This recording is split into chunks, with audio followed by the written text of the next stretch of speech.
I've been wiring like a madman for the last 2 days, and I got this phase of the wiring done, got everything cleaned up. Now today, we're gonna test all these circuits.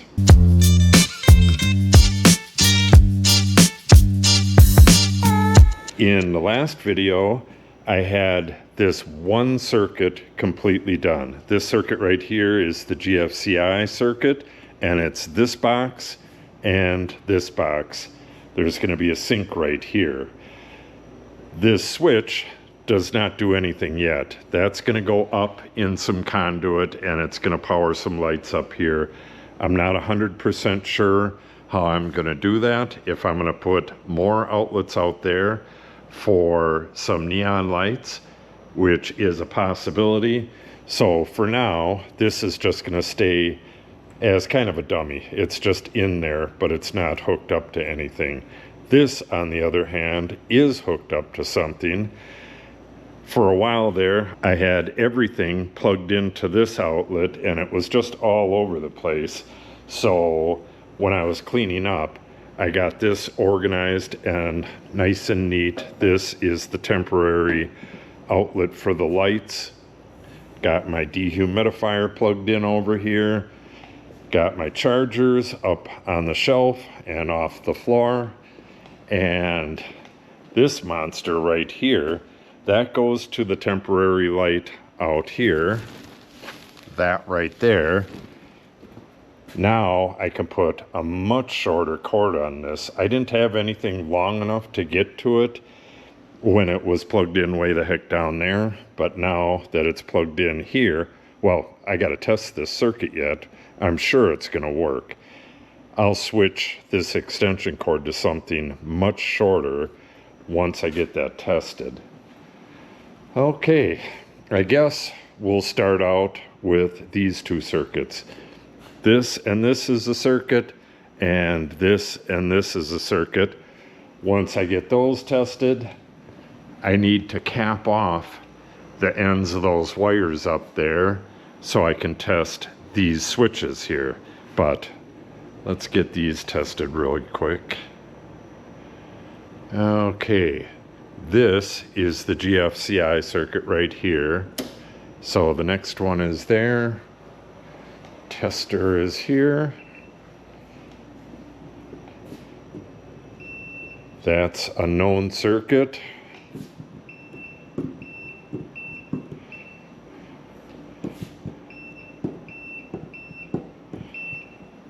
I don't really have to check all four of them.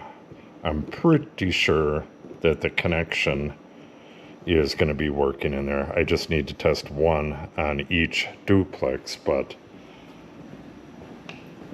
never hurts to be thorough. All right, that is the last circuit here.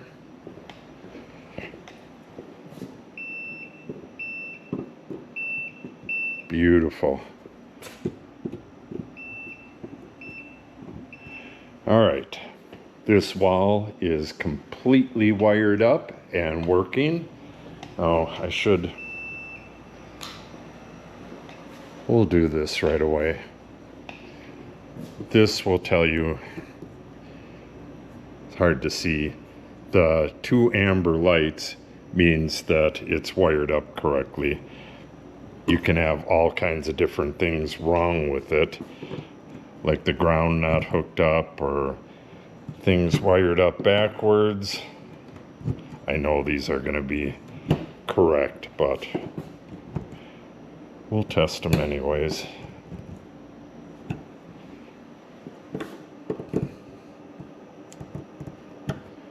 Oh, we got a bad outlet there.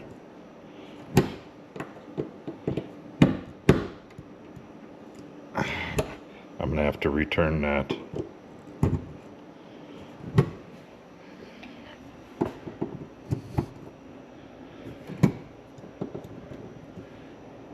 Okay, now we'll test the 3-ways.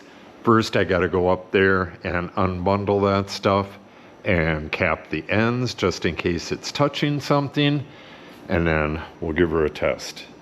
All right, these top 3 breakers control the 3-way circuits.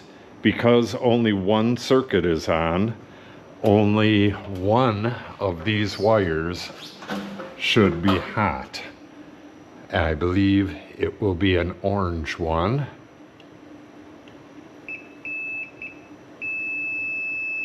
Which is correct. And I really don't know which switch it's from, and it doesn't matter right now, so we'll flip all 3 of them. Okay, I'm going to test the other 3 and we'll move on to the exterior light switches. Okay, this 15 amp controls both of these and that outlet right there. The box right here is covered, but we have Romex coming out of the wall that's going to go to the other one there. So we can test that one. That should be correct. This switch right here should control that. All right, like I said, we're going to be mounting a gooseneck light on the outside to this header here, and that's it. Okay, and we already tested the dust collection and the outlets up there. The outlets up there are for any blast gates, any automatic blast gates we put on here. And this one right here is for the dust bin full. And that's working. And that should power this one as well. And that's working. Which brings us to the auxiliary dust collector outlet. Beautiful. Yeah, that's wired to the same circuit as the dust collection up there. It would be nice if it was on a separate circuit, but it's just going to be temporary for when I'm running my Delta dust collector here. I'll be able to run all my machinery with this collector until everything else is set up, which may take a good while longer. Okay, I think, yeah, all that's left is the 30 amp for the air compressor. And gotta open that up.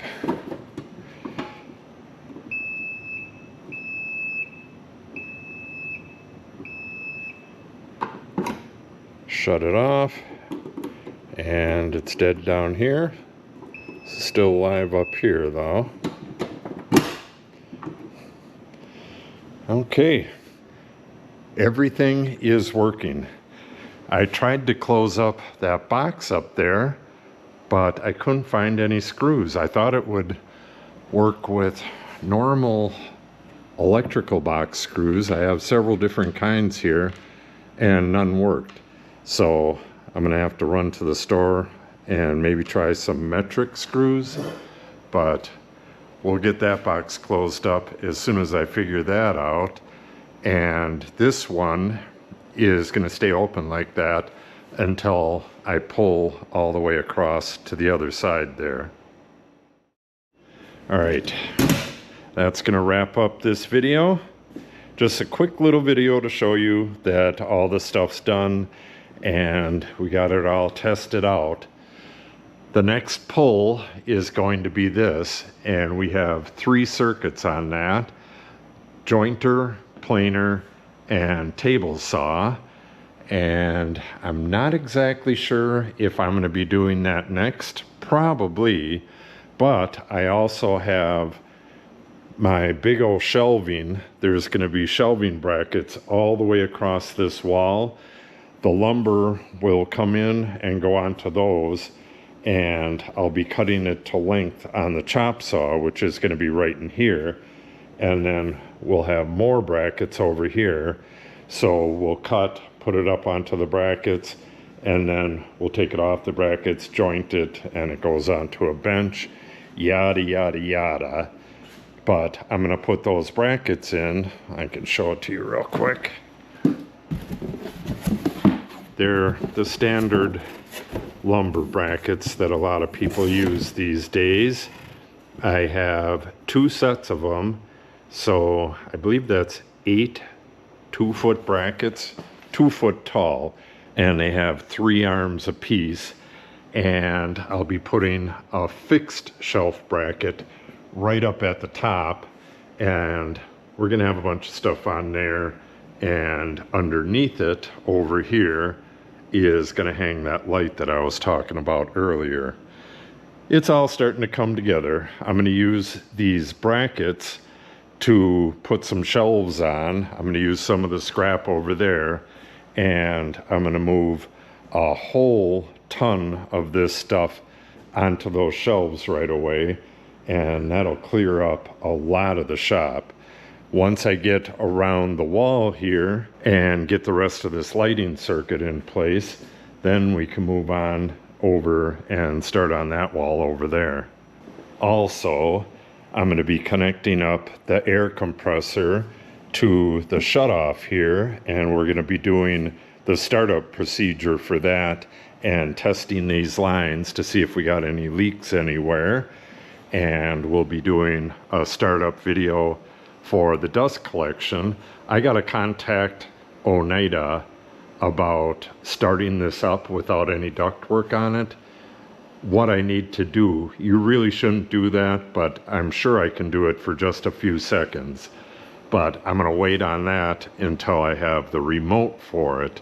The remote will plug in on that far outlet, and then the remote's going to be located above the pull box there, and we'll test out the remote and the dust collector as soon as that remote gets here. I ordered it, but it's on back order, so whenever that gets here, we'll test that out as well. Lots of cool videos coming up, and the functionality of the shop is starting to get there.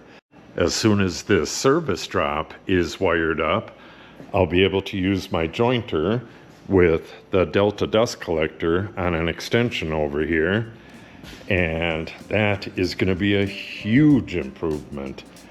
Before I can use the planer though, we're going to be putting a Helix cutter head on it and a depth gauge.